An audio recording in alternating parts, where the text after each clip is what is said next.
Welcome. My name is David Maina, and today we are focusing on 4 internal and external public relations. So allow me to go to the first slide, and it's an introduction. And when you talk about internal and external public relations, you realize that public relations, according to Frank Jeffkins, can either be practiced internally or externally. When we practice public relations internally, we usually have what we call public relations departments.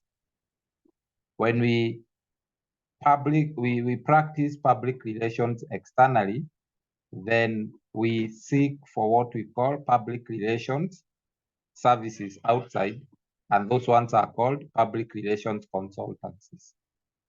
So at times, an organization can seek for public relations services. So if an organization seeks for public relations services, then we are going to what we call consultancies. If an organization has got a department on its own, and this department, they call it public relations, then we are practicing public relations internally. So there is internal public relations and there is external public relations. Now, in this particular topic, then, it lays out the necessary preparatory thinking that is required before beginning or changing a program of internal communication.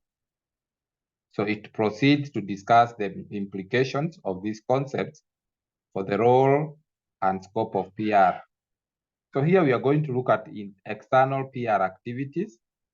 We're also going to look at planning PR programs, and we're also going to look at press relations. Press relations is also known as media relations. So then, when you talk about external PR activities, they are also known as strategic PR activities. Remember last week, we looked at strategies. And we said that strategies are laid down plans to achieve an organization's objective. Now, strategies are different from what we call tactics. Tactics, they are short-term. Strategies, they are long-term. For example, you have some products in the supermarket or in a departmental store, and you want these products. There are so many products, but these products, you don't know how they are going to be sold to the customers. Customers are not buying this product. So you can come up with a tactic. A tactic can be, for example, buy one, get one free. You see, you will not always be selling, buy one, get one free. So one of it can be promotion. Promotion is a tactic. So it's not every day that you will be having that particular promotion. Not every day is a promotion day. There are certain days that you have picked that are for promotion, and it's not everything that is on promotion. So tactics are short-term and strategies are long-term. Now, we talk about strategies. We have external PR activities. We can call them strategic PR activities, and there are many. There are many. The ones that I've listed down from number 1 to number 18, those are just a few. There are so many PR activities or strategic PR activities. Actually, when you talk about strategic PR activities, these are things PR engages itself with. For example, we will start with publicity. On the list, you can see there is publicity. Now, when you talk about publicity, publicity is a PR activity. It's a strategic PR activity. And its purpose is to disseminate information or to execute messages through selected media to further the interests of an organization or a person. When you talk about publicity, publicity is usually done to do what? To disseminate unknown information to the public. For example, you have a company.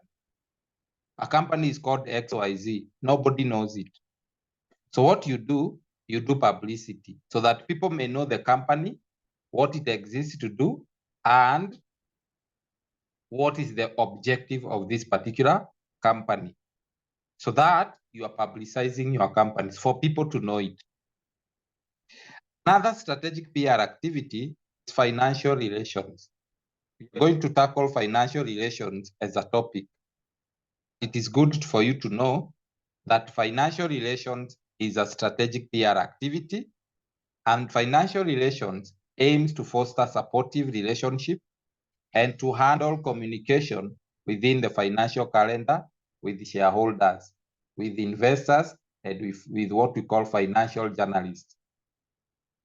For example, sometimes you buy a newspaper and you find a bank has listed, there is what we call the financial statement is on the newspaper, printed on the both pages of a newspaper. What is it for? That information is for financial relations, attract investors, inform the public how you are performing financially, and to show the public that you can be trusted. The investors can come and invest with you. So if your financial statement shows that you have a lot of liabilities than profits, then actually telling the public, my friend, don't come and invest with us.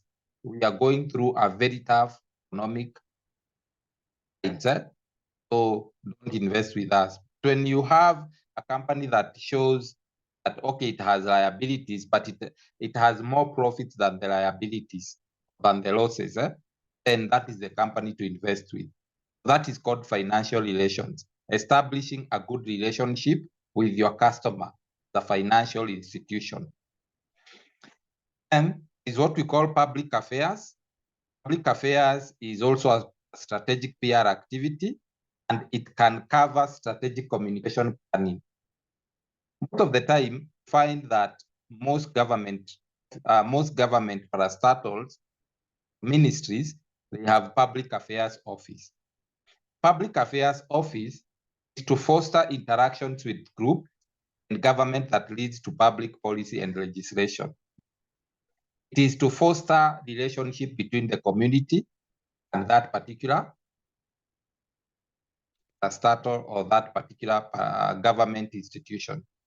For example, if you go to Kenya Lightning Company, that is KPLC, you find they have public affairs office. That you as a person, if you have an issue, or there are some things that you need that you're facing there down, maybe there is vandalization of these particular transformers, you can as well report that to the public affairs office. And number 5, have what we call lobbying. Lobbying is also known as government affairs. Lobbying is the aim is to influence and thereby set the manager's agenda. Lobbying, it is usually done by people who are not politicians and who are not aiming to be politicians. They put pressure to the government. They put pressure to the government so that the government can do something. For example, if there is what we call live in a community where there is no electricity, so you can take activists or people who have been there in the government before and they know how the government operates. These people can start putting pressure on the government, goes through government officials like governors, senators, MCAs, and so on and so forth. So you put pressure to them so that at least when they go to parliament, they can discuss about your problem, they come up with solution. So lobbying is putting pressure to the government so that they can do what? They can do something. And it is not done purposely for, maybe you are doing it because you want to run, become the next MCA. If you are doing it for that purpose, then it is political. Lobbying is not political. And mostly we use those people who were there before the government. Maybe this one was a lawyer in the law court. Maybe this one was an MP before. So these are people who understand how government operates. They can advise you on how to go about the matter at hand. That is called lobbying. That is a strategic PR activity. Number 6, we have industrial relations. Now, industrial relations covers communication with organization within the industry of which the organization is part. For example, it can be trade associations and such bodies. Industrial relations or industry relations, for example, institution. We can have an institution of higher learning, for example, university, or even a TVET, technical vocational training institute, to have a very good relationship with a certain industry. For example, it can be battery rolling mills. So that when your students are done with coursework there in school, you can have a good relationship such that the student can go for attachment in that particular industry. And to a point that even these industries can also do what? Employ students. That is called a good industrial relations. Then there is also what we call corporate advertising.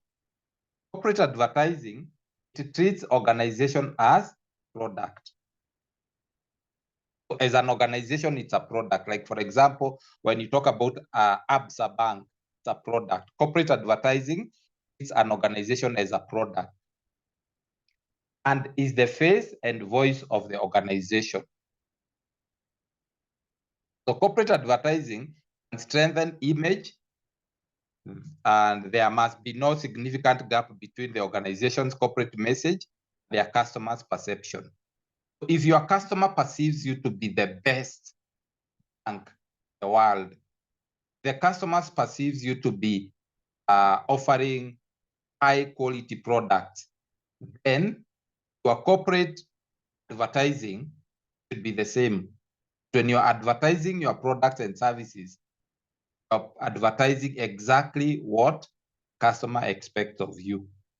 Because it's very wrong for customers to have a very good image. I mean, a very good have expectation, good expectations, and to have a very good image about you, then whatever you are portraying in your advert is of, it doesn't rhyme with what the customer think of you.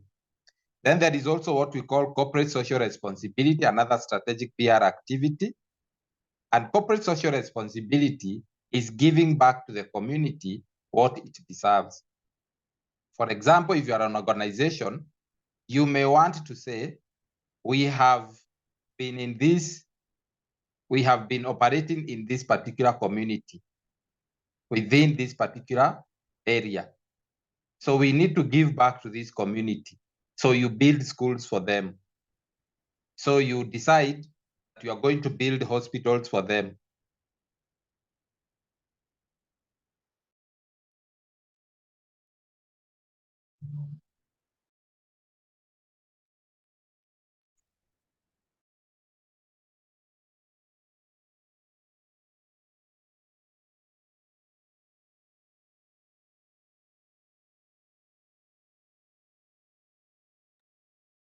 So you decide to build hospitals for them. So when you build hospitals for them, that is what we call corporate social responsibility. Now, next one is community involvement. Community involvement is also a strategic PR activity, and it is involving the community in what you are doing. or the organization involves itself into the affairs of the community. So this is a two-way approach. The organization relations with what we call local community is part of the broader long-term business investment. Then sponsorship. Sponsorship is another thing, another strategic PR activity. And this is where a company buys exclusivity for an event or sports. For example, we may decide to sponsor a student. That in this particular community of ours, there is a student who performed very well, and we want to sponsor this student to go abroad and study. So an organization comes or the community comes and gives sponsorship. Not only can you sponsor a student, you can even sponsor sports. You can sponsor programs. Like, for example, when you're watching some programs on TV, you will see people saying, or you will see an advert saying, proudly sponsored by XYZ company, or proudly sponsored by XYZ university, something like that. So you can sponsor a program. You can sponsor an event. For example, what we call the Mata Hat Run. You will find that Safaricom has sponsored that particular event. Or maybe, for example, Jomo Kenyatta University of Agriculture and Technology have sponsored that particular event, or it has sponsored what we call Agricultural Society of Kenya show in Nairobi. Another thing, strategic public relations activity is information services.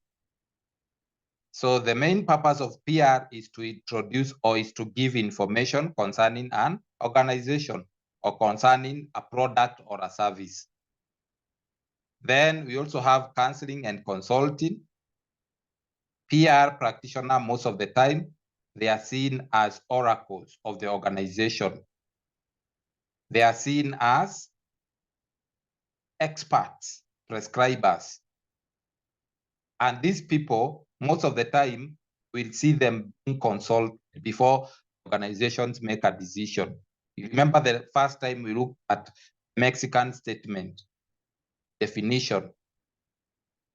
Definition for the Mexican statement says that public relations is an art as well as a science of analyzing trends, predicting their consequences, counseling organizations' leaders, and coming up with a planned program of action that will serve both the public and the organization's interests. So you are seeing that it cancels. So PR, counseling and consulting is one of its main activity. So you can relate with what we call the definition by the Mexican statement.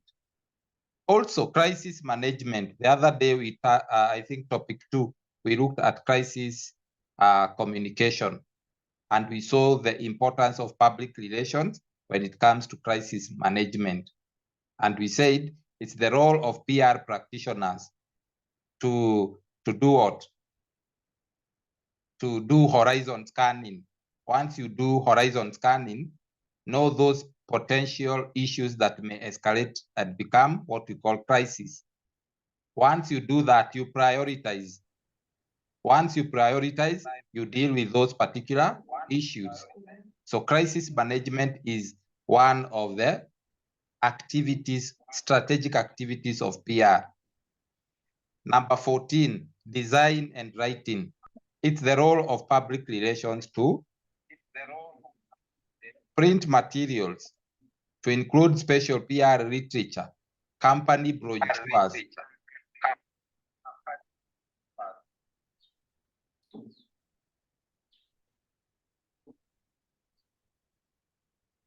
Rahmat Asmi, can you switch off your microphone? So it's the role of PR to design and write brochures, to design adverts,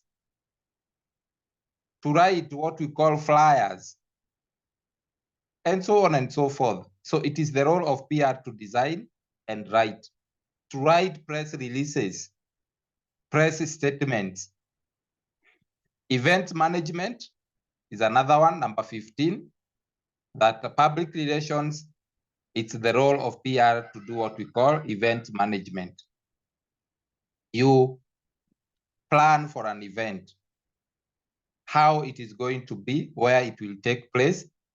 You come up with a program, how it will run, whom you are going to invite, and so on and so forth. Then there is also what we call corporate hospitality. Now, corporate hospitality allows managers to entertain customers, to entertain distributors, suppliers, to entertain journalists, investors, and other people who can help them in your business. Then there is also what we call marketing support. Remember, public relations provide information. Now that information, the marketers use that information to market the product. So it is PR who gives information to the marketing. Now the marketing team uses the information given by the PR to market the organization. Then there is also what we call PR management. Number 18, that the management of PR program is a key aspect of the PR manager's work. A process of systematic research, planning, evaluation, and review is very important. So PR is the one that is used in most managements. So having said that, I move to the next thing. I think I've explained all those activities of public relations.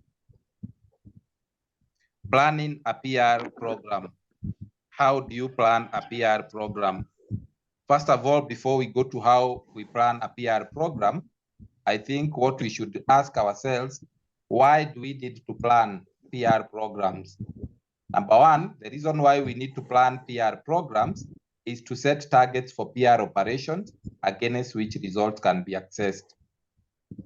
That you need to say, to come up with a PR or to plan a PR program so that at least you can be able to see the results. You can be able to see that this is what we have done and this is what we have gotten. Number two is to estimate the working hours and other costs involved. So when you do planning, you will be able to do what? To know how much money will be required. What will be the cost that will be involved if we are to come up with this particular sponsorship program, or if you are to come up with this particular event management. Number three is to select priorities which will control the the timing of operations in the program. It's just like budgeting. When you are budgeting for something, you set priorities. For example, when you receive your salary every end month, what you try to do is to do what? Is try to budget on the most crucial things. You don't start budgeting and maybe the first thing that you are putting on the budget is those things that you can without. For example, you put soda, the first thing in your budget. Second thing in your budget is bread. No, it's not like that. First of all, put things that you require most, things that you cannot do with. First of all, you have to make sure that food is plenty. And from food necessities, look at those things that they are luxuries. That is when, that's how you set your budget. You prioritize from the most important, the least important. So if your money is enough, you will buy the luxuries. If it is not enough, you can do away with those luxuries. So number three, we are saying that we do planning to select priorities which will control the numbers, timing of operations in the programs. And lastly, number four, we do planning decide the feasibility of carrying out declared objectives according to the availability of sufficient staff, right caliber, physical equipment such as office, machine, and adequate budget. We do what we call planning so that at least people who are going to be involved, they are people of high of a certain caliber. Machines and equipment that are going to be involved, machines that we require for that particular job. That's why we do planning. Set those machines aside, to set these people who will be involved in that particular activity aside. It's not every Tom, Dick, and Harry should be involved in an activity. For example, if it is an event planning, require people who are knowledgeable in that area. Don't pick Tom, Dick, and Harry to come and help you in event planning. No, that is why we do what we call planning. So then, because of that, then we ask ourselves, that is what we call the 6-point planning model. This is a PR model. It's called the 6-point planning model. Sometimes it is called the 6-point planning formula. Now, for you to understand the 6-point planning formula, I want us to look at a scenario. I want us to look at a scenario so that at least we understand it from a scenario point of view. I want us to understand it from a scenario point of view because it is easier to understand that way. And if I was to explain in details appreciation of the situation, the rest. Before I do that, allow me to go through the 6-point planning model formula. Number 1 is appreciation of the situation. Number 2 is definition of objectives. Number 3 is defining definition of publics. Number 4 is selections of media and techniques. Number 5, planning a budget.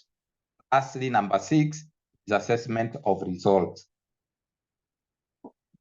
Now that is 6-point planning model or the 6-point planning formula for PR campaign. Now, I'm thinking of a scenario here. And the scenario is HIV and AIDS. Let's think about it in that way. For example, HIV and AIDS, today I was looking at somebody had shared something on WhatsApp status, and he was saying that Kenya is ranked the 7th country in HIV and AIDS in the world, and approximately 1.4 million are infected with what we call HIV and AIDS. Okay, let's assume we are going in a particular county. Let's call this county Interior Nyanza, Kisumu. This particular county, people are sick, are heavily infested with what we call with HIV and AIDS. I want you to understand the 6-point planning model that I am using an example. So you are a PR practitioner. You have been sent by your organization or a research company. Go and deal with this issue. Then you do what? You come back and give the results. So we are going to Interior Nyanza, who are so much infected with HIV and AIDS. Say, for example, 75% have been infected with HIV and AIDS.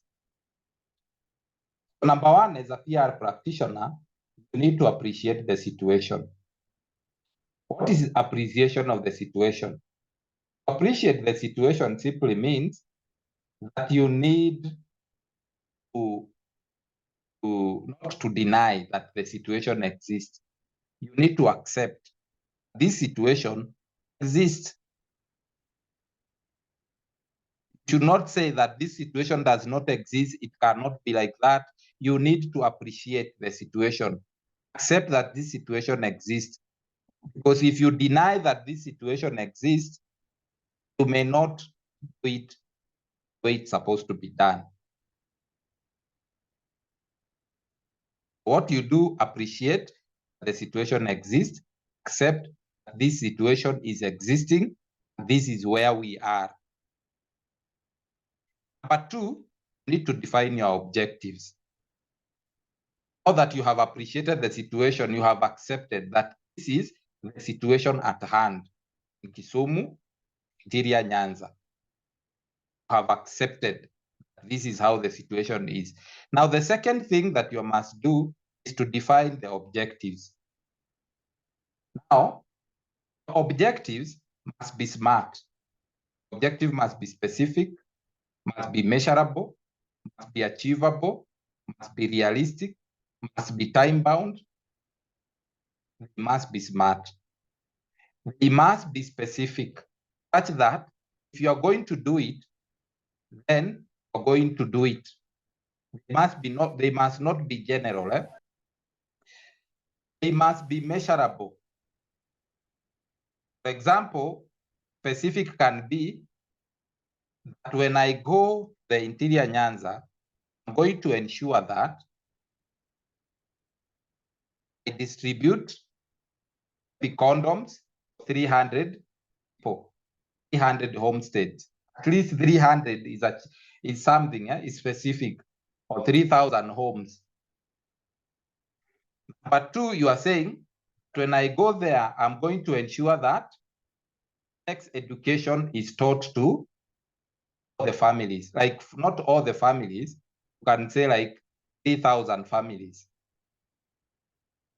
or maybe 200 families, to ensure that every individual information gets to all the 200 families. You see, those are objectives that are very specific. You're not saying the whole of Nyanza. The whole of Nyanza is very huge. Remember, the company that has sent you to and with that situation has given you a time frame. They have given you 3 months, or they have given you 1 month. So if you say the whole of Nyanza, you may even take you even 4 months, or even a year. So you need to define objectives that are very specific.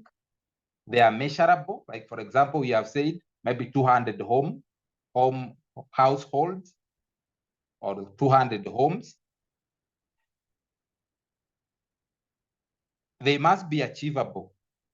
For example, 200 homes, that one is achievable. Must be realistic. Don't say 3 million homes. So that one is not realistic.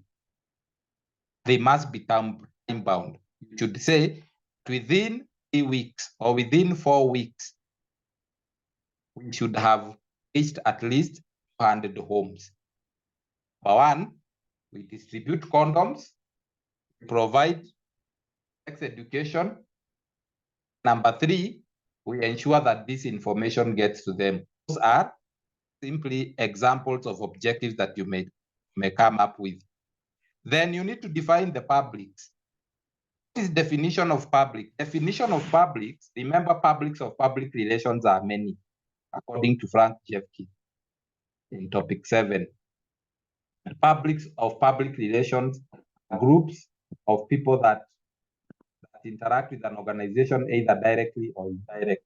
That one we said it. Now, who are the public? The publics are the community.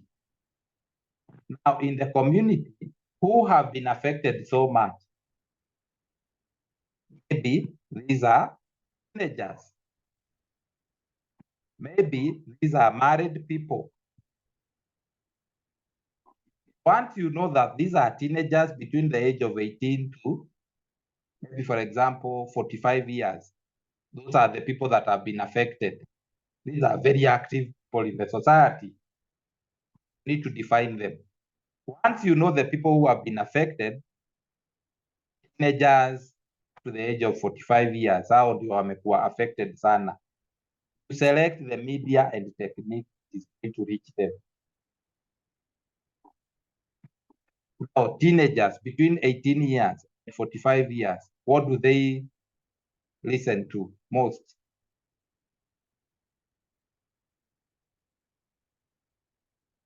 What do they listen to most?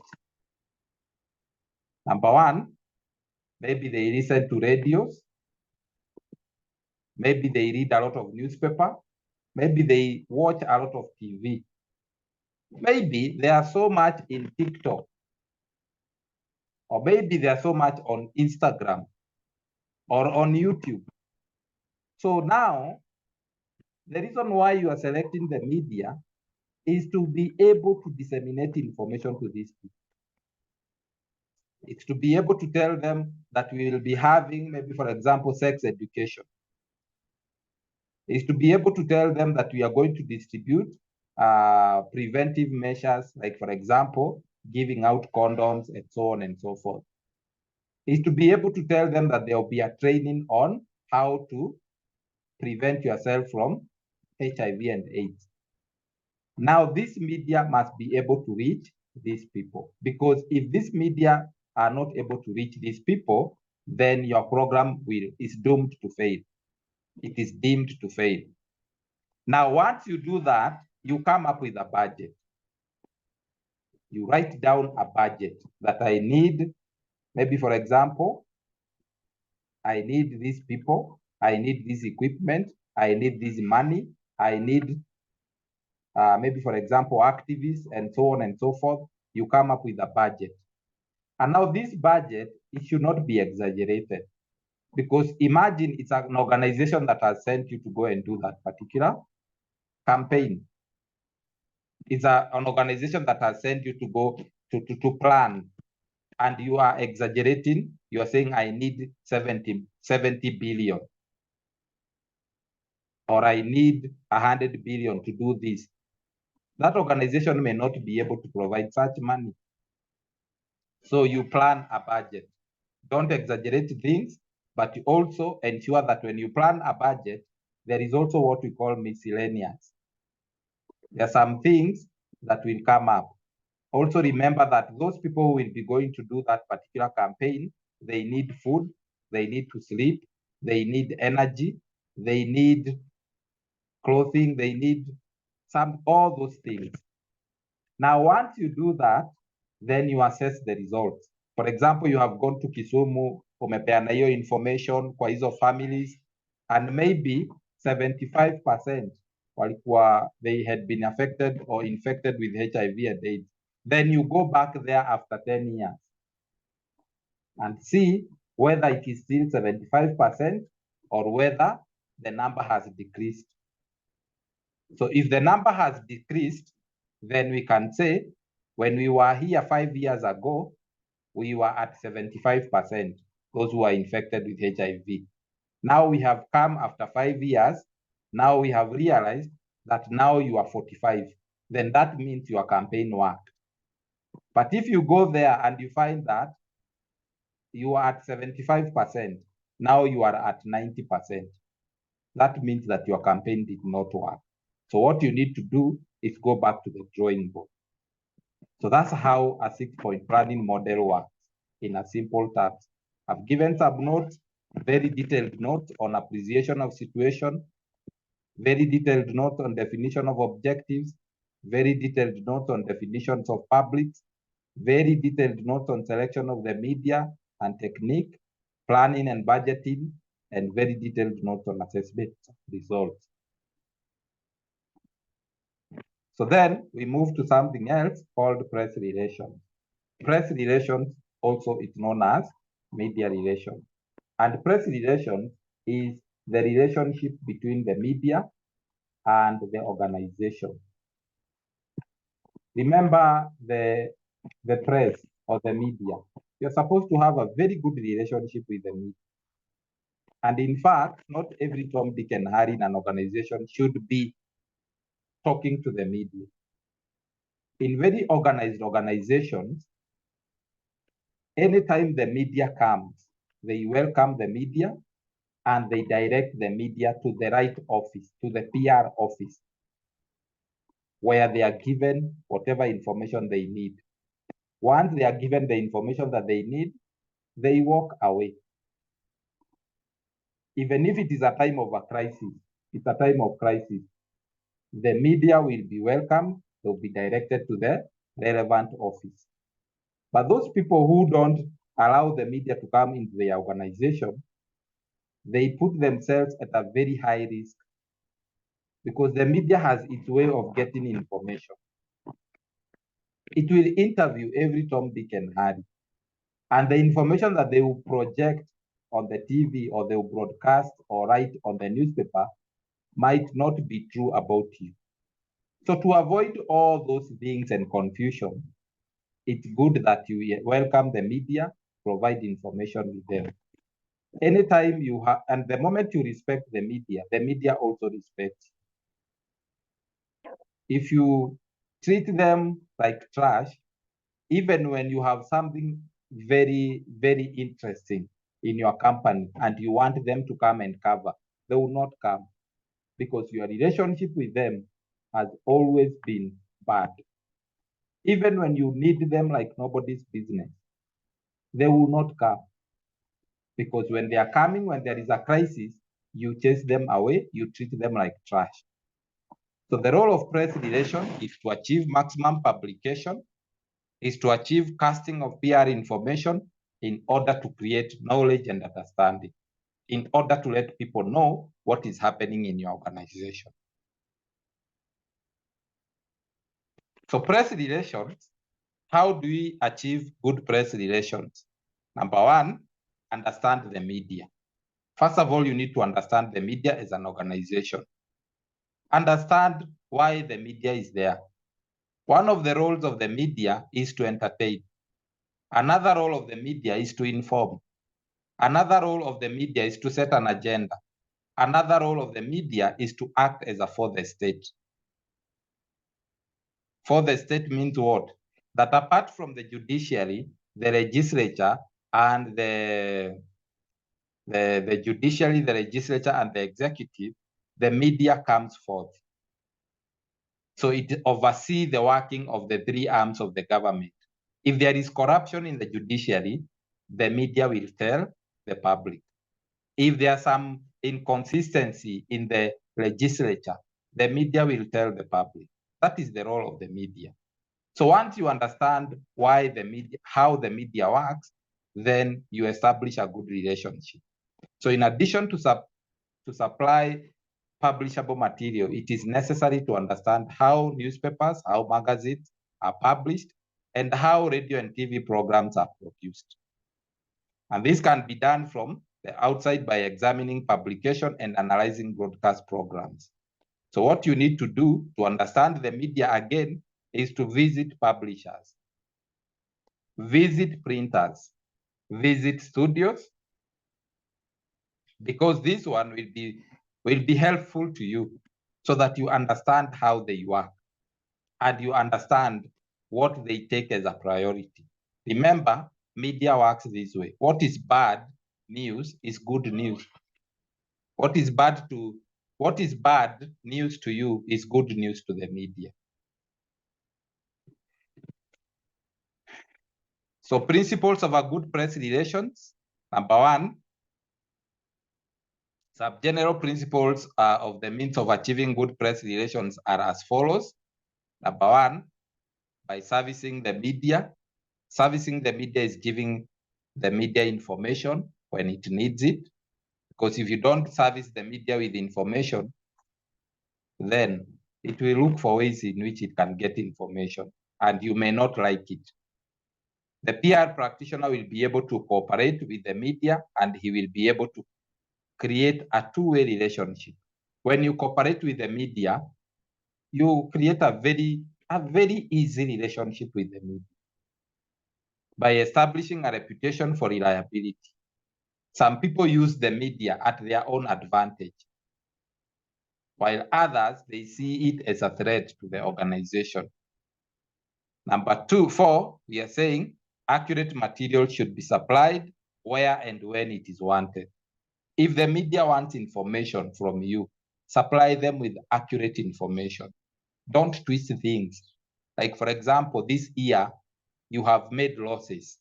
You have retrenched over, let's say, for example, 50 employees. And then you write, the media wants information concerning the retrenchment. then you write something that is not true about what happened. The media will not trust you, and you are actually tarnishing your relationship with them. Then, by supplying good copy, a good copy is material that you have written should not be something that is not true, should be true. A good copy is something that is written and it is accurate. A good copy is a copy that paints the picture the way it should be, and so on and so forth. Number 6, applying of interesting, reproducible pictures, properly captioned. Sometimes the media may need pictures of the board members. It may need pictures, maybe for example, there was a crisis, so it may need a picture of the organization when it was going through a crisis, for example, fire, or maybe something like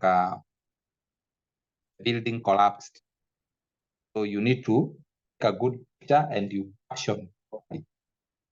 Cooperating in providing materials, e.g. arranging press interviews with personalities when requested.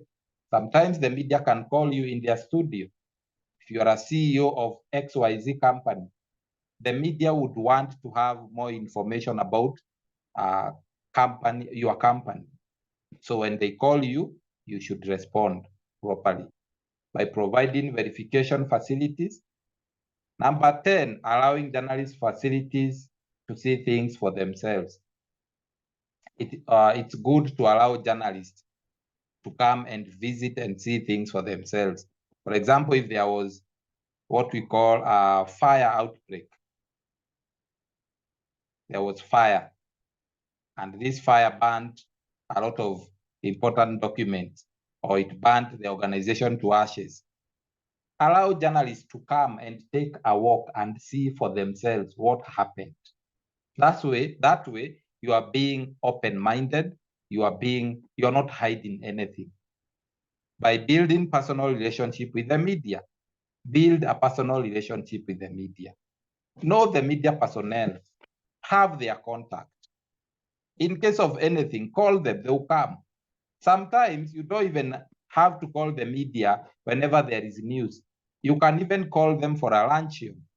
You can call them for a dinner, and they will come. And the moment you do that, you are establishing a good relationship with them. And this should be based on frankness and mutual professional respect. The organization and the media should always respect one another. Don't talk ill about a certain media house and talk good about a certain media house. Don't create a conflict between two media houses. Respect all media houses or the media fraternity in the country or in the world. So that is it. Today now, I've given what we call further reading. And in my further reading, I've stipulated what you should read. I have provided notes for that. I want you to read on the definition of news. What is news? What is news? That is something that usually goes. It's a long time ago saying that says when a dog bites a man, that's not news. But when the odd thing happened, the man has decided to bite the dog, it becomes news. So you're also going to look at the cost of a PR story, the cost of a PR story, the good presentation of a news release, and how releases should be written. I have provided all those notes in my notes. So unless there is a question, I will stop at that point.